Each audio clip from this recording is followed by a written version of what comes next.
1966 student Mike Lonzo wrote a 58-page report on UFOs as an assignment for his high school English class, and he received an A grade. So impressed by his effort, the teachers asked him to read it to an entire convocation of students, and was even given an award for creative writing. As well, it was placed on display in the school for a brief period. While the teachers treated it as merely a work of science fiction, the cases presented in the report, including some images, were all very real, pulled from newspaper clippings and whatever books related to the subject matter that Lonzo could get access to via the school's library. Mrs. Lonzo, Mike's mother, celebrated her son's success, as she too very much enjoyed writing, and had even signed up for a correspondence course on writing sponsored by an outfit known as Famous Writers.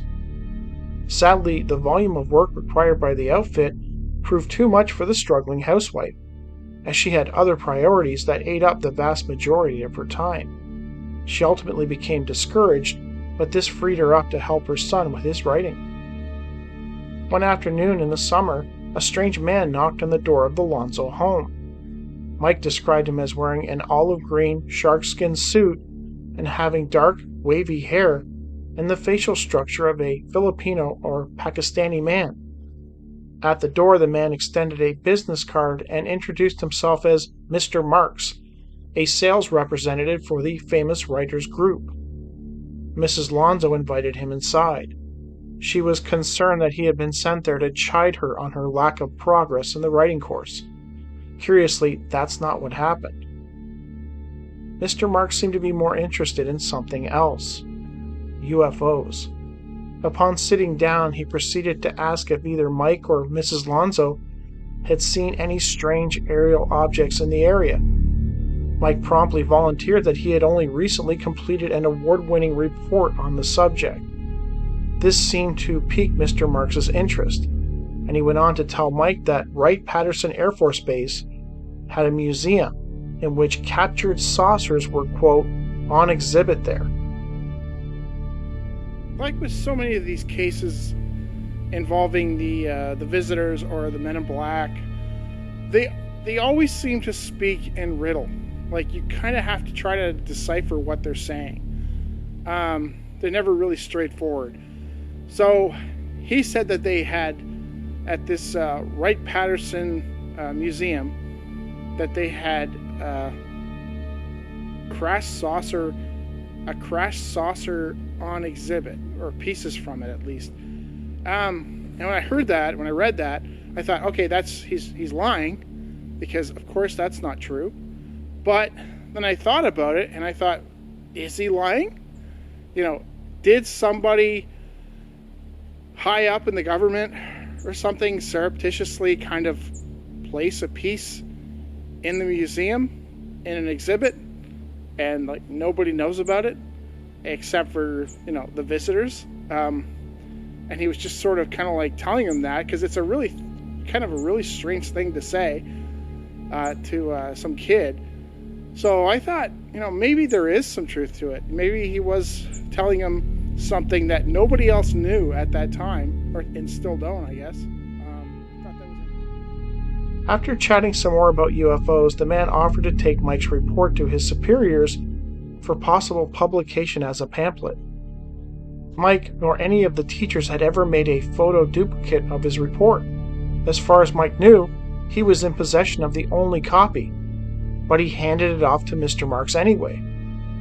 He told Mike and Mrs. Lonzo that he would soon get back to them with more information. As a curious aside, Mr. Marks told the Lonzos that he lived in West Mifflin, outside of Pittsburgh, in one of the two round houses built in the 1950s, which were well known to townspeople due to their irregular, futuristic style. Mike was elated, thinking that his work might actually be published, and that thousands, possibly even millions of people might actually read it.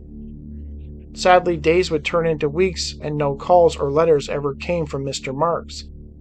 A call was eventually placed to the number on his business card, only to be told that there was no Mr. Marks working for Famous Writers as a sales rep. A helpful operator suggested that they try the Cleveland office. The reply there was the same. Nobody by the name of Mr. Marks worked for them, nor had anybody by that name been employed by them recently. The Alonzos found this to be a little strange. Feeling that something was amiss, Mike and his father went to West Mifflin to find the purported Marks character at one of the roundhouses. After knocking on doors, they were stunned to discover that there was no Mr. Marks or a Marks family at either of the homes. The fate of Mike's school report remains a mystery to this day. The thing that's really weird is that this guy went to this kid's house to basically take his project. But the project, it was sourced from other places, newspapers and books and such. So the information's already out there. So why is he wasting his time taking this kid's project when the information is already out there? It doesn't make any sense. It's so strange. Why waste the time? Unless this kid was able to have some reach with this information that at the time they didn't want out there. I don't know. It's one thing to go search it out. It's another thing to have it all together and then present it, I guess. So maybe that's what they were trying to stop. 2 years later, another high school student living in England claims she received a visit from a very strange man in black in a case that feels like it was ripped right out of one of John Keel's novels.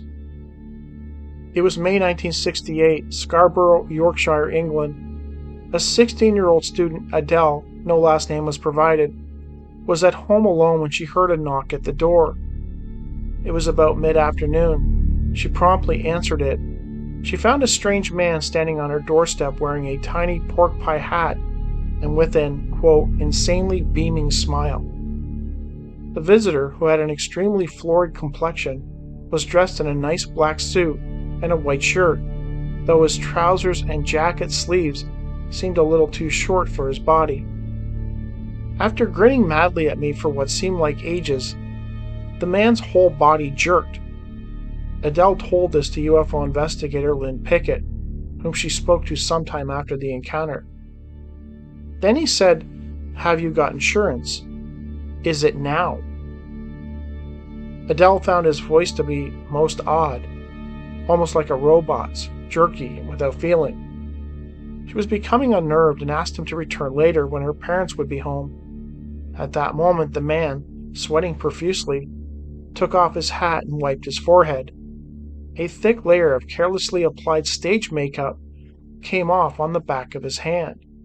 He was completely bald, and beneath the smeared makeup his skin looked unnaturally white and, quote, dead. "Can I see a glass of water?" he asked, still grinning at Adele fixedly. She noted that he looked ill, and she became concerned that he might actually faint right there on the doorstep. So she invited him inside and sat him down in the lounge.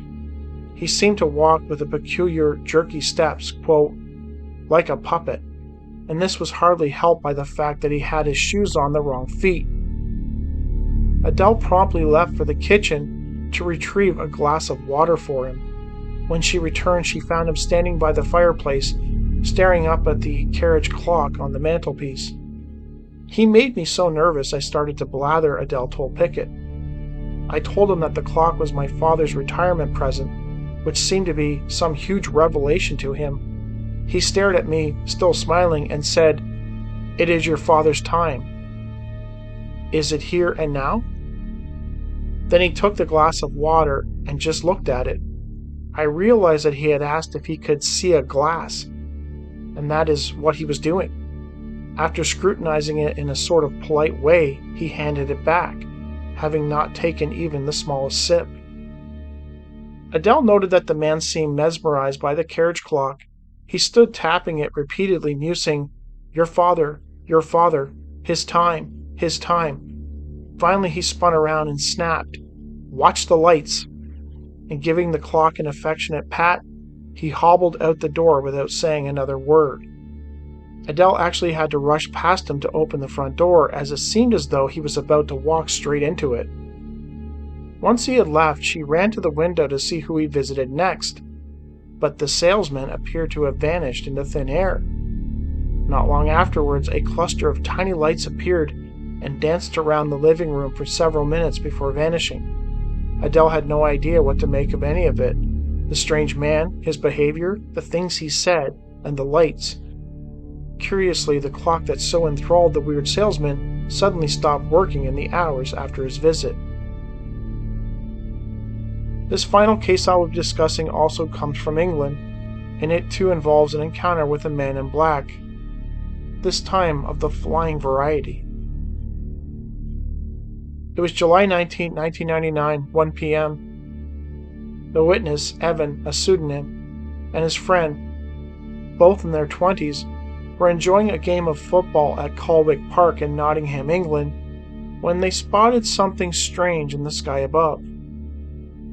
At the time, Evan claims they were playing in the front of the big house in the park known as Colwick Hall. It was a beautiful, clear, hot summer day. The sun was out and it shone brightly. Nothing out of the ordinary. Suddenly, something in the sky that looked like a flying man came from behind the house and into their field of view. He was between 10 to 20 feet up, flying vertically, moving slowly from right to left. In describing him, Evan noted that he was, quote, dressed like the stereotypical white MIB or man in black, arms at his side, feet pointing down. He was even wearing a tie pin because as he moved, the tie flapped. He made no noise and had no pack or any visual equipment. Evan admits that both he and his friend looked away at first and chuckled because they both thought that somebody was pulling a prank on them. We both looked again, and there he was, still moving across our sight, but slightly faster than before. After about 30 seconds or so, he shot straight up, way out of our field of vision, at an incredible turn of speed, with, again, no sound. Both Evan and his friend were in complete awe. It took both of them a few seconds to register that this was neither a prank nor something natural. We just stared at each other and couldn't talk for about a minute because of what we saw. Afterward, Evan and his friend elected not to report it for whatever reason. Evan and his friend lost touch over the years, but when they eventually reconnected, the first thing they wanted to discuss was the flying man they saw over Colwick Park. Now I've heard of flying men and whatnot, but after searching all over the net, I've not seen anything like what we witnessed. We were both 20, stone cold sober, beautiful clear summer day. This dude was not a helium balloon or a plastic bag or kite of any kind. I actually covered a case from Turkey a few years ago. I think it was a 1979 case. This guy had these men in black show up at his house, and after he spoke to them, they left, but it was really strange. He claimed that he went outside and he saw them flying away. So this isn't the first time I've heard of such a case.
you.